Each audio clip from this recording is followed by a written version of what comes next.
Welcome to Wordplay, where we look at some of the best and worst examples of video games based on literature. Today we have The Hobbit, a 2003 action-adventure game based on the beloved novel by J.R.R. Tolkien. Released in 1937, The Hobbit was the first published work of fiction by the legendary fantasy writer.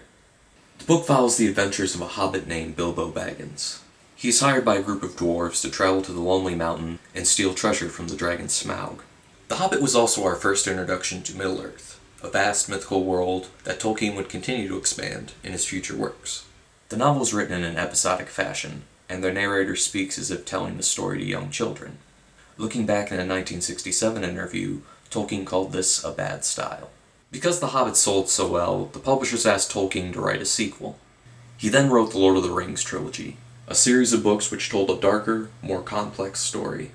Between these books and his other work, Tolkien was hugely influential on the development of the fantasy genre.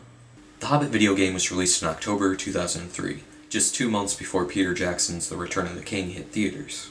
With the conclusion to Peter Jackson's wildly successful Lord of the Rings trilogy on the way, the series was at the height of its popularity, and there was plenty of money to be made with a related property, like The Hobbit.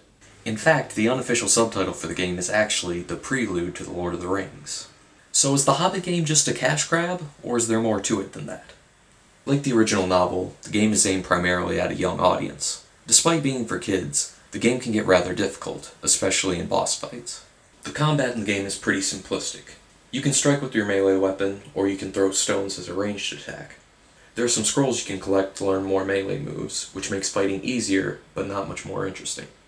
Seeing as Bilbo is the group's thief, there are a good number of stealth sequences in the game. The stealth mechanics involve sneaking to avoid being heard, and using the One Ring to become invisible.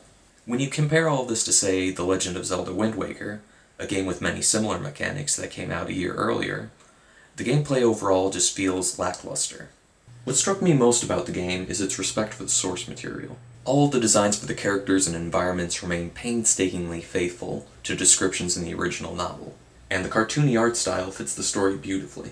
Michael Beatty, who also did the voice of Mord Solus in the Mass Effect series, does a great job of portraying Bilbo.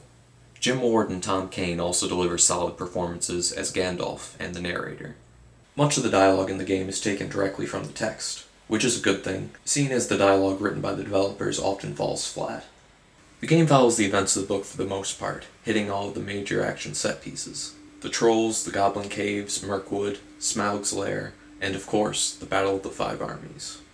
It also embellishes and adds on in places to allow for more gameplay. There are only a few levels that deviate greatly from the book. One of those levels is Overhill and Underhill. It starts with Bilbo being sent by the dwarves to fetch dry wood for a fire. After a fall leaves Bilbo at the bottom of the mountain they were climbing, he must make his way back up to rejoin his party. The path leads through a lot of varied environments, from the mountainside to caverns to dwarven mines. This level also features the Stone Giants, who throw boulders at you from a distant mountain.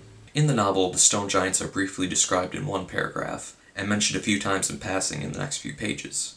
Including them in the game is a good example of drawing from the source material well. It adds an interesting new obstacle that challenges the player to adapt and keep on the move. Another such level that doesn't work nearly as well is A Warm Welcome. In this chapter, you run around Lake Town doing busy work. The writers try their best to tie these errands into the overall plot, but it all still ends up feeling like filler. When I was looking through my old Gamecube games, I realized I actually had another Tolkien-inspired game to compare to The Hobbit. The Lord of the Rings The Two Towers game is a licensed title based off the movie. It came out a year before The Hobbit game. While it has a better fighting system, The Two Towers comes off as hollow and soulless, lacking the heart and charm found in The Hobbit.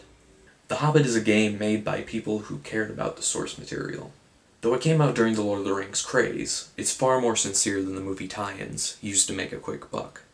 If you grew up reading the book, or you're just looking for a game to enjoy with your kids, then you might want to check this one out. For everyone else, there's not a whole lot here worth recommending. Tune in for the next episode, where we'll be looking at a game from a long time ago in a galaxy far, far away. See you next time.